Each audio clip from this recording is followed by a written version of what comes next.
اور قوم فرعون میں جو سردار تھے کہنے لگے کہ کیا آپ موسیٰ اور اس کی قوم کو چھوڑ دیجئے گا کہ ملک میں خرابی کریں اور آپ سے اور آپ کے معبودوں سے دستکش ہو جائیں؟ وہ بولے کہ ہم ان کے لڑکوں کو تو قتل کر ڈالیں گے اور لڑکیوں کو زندہ رہنے دیں گے، اور بے شبہ ہم ان پر غالب ہیں۔ موسیٰ نے اپنی قوم سے کہا کہ خدا سے مدد مانگو اور ثابت قدم رہو، زمین تو خدا کی ہے، وہ اپنے بندوں میں سے جسے چاہتا ہے اس کا مالک بناتا ہے، اور آخر بھلا تو ڈرنے والوں کا ہے۔ وہ بولے کہ تمہارے آنے سے پہلے بھی ہم کو اذیتیں پہنچتی رہیں اور آنے کے بعد بھی۔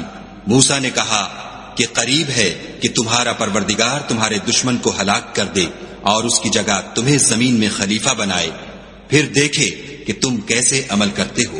اور ہم نے فرعونیوں کو قحطوں اور میووں کے نقصان میں پکڑا تاکہ نصیحت حاصل کریں، تو جب ان کو آسائش حاصل ہوتی تو کہتے کہ ہم اس کے مستحق ہیں، اور اگر سختی پہنچتی تو موسیٰ اور ان کے رفیقوں کی بدشگونی بتاتے۔ دیکھو ان کی بدشگونی خدا کے ہاں مقدر ہے، لیکن ان میں اکثر نہیں جانتے۔ اور کہنے لگے کہ تم ہمارے پاس خواہ کوئی ہی نشانی لاؤ تاکہ اس سے ہم پر جادو کرو، مگر ہم تم پر ایمان لانے والے نہیں ہیں۔ تو ہم نے ان پر طوفان اور ٹڈیاں اور جوئیں اور مینڈک اور خون کتنی کھلی ہوئی نشانیاں بھیجیں، مگر وہ تکبر ہی کرتے رہے، اور وہ لوگ تھے ہی گناہگار۔ اور جب ان پر عذاب واقع ہوتا تو کہتے کہ موسیٰ ہمارے لیے اپنے پروردگار سے دعا کرو جیسا اس نے تم سے عہد کر رکھا ہے، اگر تم ہم سے عذاب کو ٹال دو گے تو ہم تم پر ایمان بھی لے آئیں گے اور بنی اسرائیل کو بھی تمہارے ساتھ جانے کی اجازت دیں گے۔ پھر جب ہم ایک مدت کے لیے جس تک ان کو پہنچنا تھا ان سے عذاب دور کر دیتے تو وہ عہد کو توڑ ڈالتے، تو ہم نے ان سے بدلہ لے کر ہی چھوڑا کہ ان کو دریا میں ڈبو دیا، اس لیے کہ وہ ہماری آیتوں کو جھٹلاتے اور ان سے بے پرواہی کرتے تھے۔ اور جو لوگ کمزور سمجھے جاتے تھے ان کو زمین شام کے مشرق و مغرب کا جس میں ہم نے برکت دی تھی وارث کر دیا۔ اور بنی اسرائیل کے بارے میں ان کے صبر کی وجہ سے تمہارے پروردگار کا وعدہ نیک پورا ہوا۔ اور فرعون اور قوم فرعون جو محل بناتے اور انگور کے باغ جو چھتریوں پر چڑھاتے تھے سب کو ہم نے تباہ کر دیا۔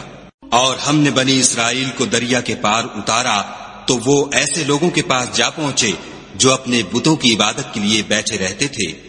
بنی اسرائیل کہنے لگے کہ موسیٰ جیسے ان لوگوں کے معبود ہیں ہمارے لیے بھی ایک معبود بنا دو۔ موسیٰ نے کہا کہ تم بڑے ہی جاہل لوگ ہو، یہ لوگ جس شغل میں پھنسے ہوئے ہیں وہ برباد ہونے والا ہے، اور جو کام یہ کرتے ہیں سب بیہودہ ہیں۔ اور یہ بھی کہا کہ بھلا میں خدا کے سوا تمہارے لیے کوئی اور معبود تلاش کروں، حالانکہ اس نے تم کو تمام اہل عالم پر فضیلت بخشی ہے۔ اور ہمارے ان احسانوں کو یاد کرو جب ہم نے تم کو فرعونیوں کے ہاتھ سے نجات بخشی۔